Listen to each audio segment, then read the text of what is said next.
Vous écoutez Europe 1, il est 9h30. Le journal des médias avec Thomas Joubert. Bonjour Thomas. Bonjour, à la une ce matin, Christophe de Chavannes de retour en prime sur TF1. Frédéric Tadei va présenter une spéciale Grand Échiquier sur France 2 et un point sur les M d'or avec le meilleur animateur de l'année. Et on commence avec les nouveautés de TF1 pour 2015. Une nouvelle saison marquée par le retour de Christophe de Chavannes en prime time. Le directeur des programmes de TF1, Fabrice Bailly, l'annonce ce matin dans Média Plus. L'animateur prendra la tête d'un nouveau concours de talent adapté du format The Brain, produit par Endemol.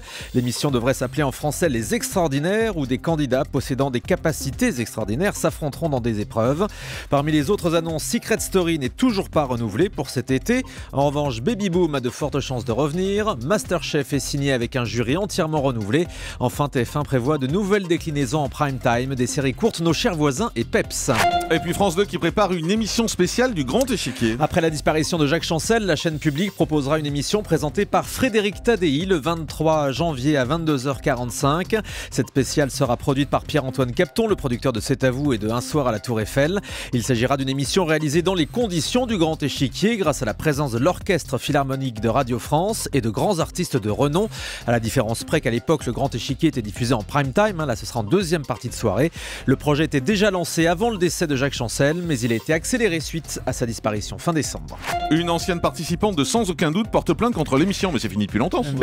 Non, les faits remontent effectivement à 2006, mais l'affaire ressurgit aujourd'hui devant un tribunal de Caen. 2006. Cette femme apparaissait dans un reportage sur un conflit familial qui était réalisé en caméra cachée. Selon elle, sa maison, son véhicule était reconnaissable, sa voix pas suffisamment dissimulée. Elle estime avoir été gravement mise en cause par l'émission alors diffusée sur TF1. C'est le site internet du Point qui révèle que cette plainte a été déposée, que l'instruction suit son cours et que 4 mises en examen viseraient actuellement le PDG de l'époque, Patrick Lelay, l'animateur Julien Courbet, le directeur de la société de production et la journaliste qui a réalisé le sujet. Mais interrogé par Téléstar, Julien Courbet affirme lui n'être au courant de rien et n'avoir reçu aucune convocation devant la justice. Ça fait 9 ans quand même. Ouais. Miss France 2015 s'envole aujourd'hui pour le concours de Miss Univers. Camille Cerf représentera la France le 26 janvier prochain dans ce concours international. Elle est même favorite selon un sondage internet réalisé par les organisateurs. Camille Cerf, qui est Miss France depuis pile un mois, Romain Ambro lui a demandé hier si elle avait des regrets, notamment d'avoir parlé de son petit ami dans les médias. Écoutez. Ça m'a un peu agacée, mais en même temps, c'est pas des regrets vraiment, parce que moi, j'y suis pour rien en fait. J'ai été naïve et que j'ai pensé que les gens, ça les intéresserait pas, alors que finalement, si, bien sûr. Donc, j'ai voulu jouer la carte de la franchise en annonçant directement que j'avais un petit ami, parce que pour moi, ça servait à rien de mentir ou de le cacher. Après, ce que j'ai pas pensé, c'est que les gens chercheraient à trouver son identité. Je pensais qu'ils se contenteraient du fait de savoir que j'en avais un.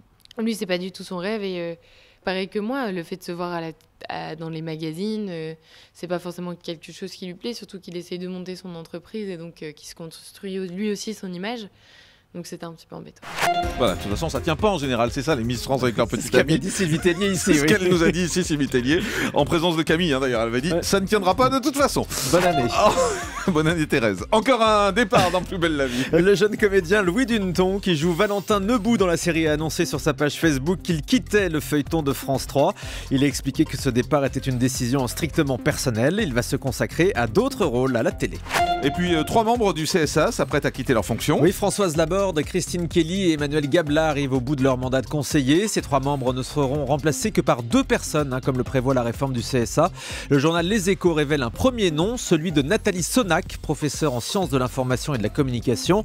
Elle est aussi dirigeante de l'Institut français de presse. Elle devrait être nommée dans les prochains jours par Claude Barthelone, le président de l'Assemblée nationale. Et puis un point sur les M d'or. Vous savez, c'est cette grande consultation qu'on a lancée depuis lundi sur jean-marc-morandini.com. Tous les jours, vous pouvez voter. Oui, pour une catégorie différente. Hier, on a commencé avec le meilleur animateur télé. Et c'est Cyril Hanouna qui a réuni le plus de votes avec 37,9% des suffrages. Ça a beaucoup amusé Nicolas Canteloup ce matin, d'ailleurs. Cyril Hanouna devance très nettement Stéphane Bern et Nikos Aliagas. Cyril Hanouna qui a tenu à vous remercier, Jean-Marc, en enregistrant cette vidéo exclusive sur le plateau de Touche pas à mon poste hier soir, après l'émission, en présence du public et de Julien Courbet. Écoutez. Mes beautés, je voudrais vous remercier de m'avoir désigné animateur de l'année. Voilà, j'ai mon M d'or. C'est le premier, en plus, je crois, de l'histoire. Donc, merci Jean-Marc. Merci à tous ceux qui ont voté pour moi. Et pour fêter ça, sur le plateau, on va tous faire, bien sûr, une immense danse de l'épaule. C'est parti! Reprends le cette boîte, chante les sardines, chante les sardines. Il y en a qui est pas bien. qu'est-ce qui se passe? Qu'est-ce qu'il y a? J'étais pas dans la liste ou quoi? Quoi? Pourquoi on n'a pas voté pour moi? Si, mais c'est pas le M d'or, vous, c'est autre chose. Bah, c'était la mère de d'or, c'est ça? Non, mon Dieu. On vous embrasse, Thierry. Merci mon Laurent. Voilà, Julien Courbet donc, qui réagissait. Effectivement, c'est une sélection de 10 animateurs, ce dont on avait le plus parlé dans l'année. C'est vrai que Julien Courbet a fait assez peu de prime, c'est aussi pour ça qu'il n'était pas là. À partir d'aujourd'hui, vous pouvez voter pour la meilleure animatrice. Justement, désormais, c'est les femmes. Vous avez à chaque fois de 8h à 20h pour voter. En tête, pour l'instant, c'est Anne-Sophie Lapix. C'est un peu une surprise. C'est bien. Quand même, bien, avec mérité, 27,5%, suivi de Karine Le Marchand, 23,8%. Et c'est Laurence Boccolini qui vient en 3e position. Mais le vote a ouvert que depuis 1h30, donc tout peut changer d'ici ce soir. Vous pouvez y aller, jean-marc-morandini.com, et c'est gratuit, bien sûr, pour voter demain. Ce sera le pire présentateur ou la pire présentatrice.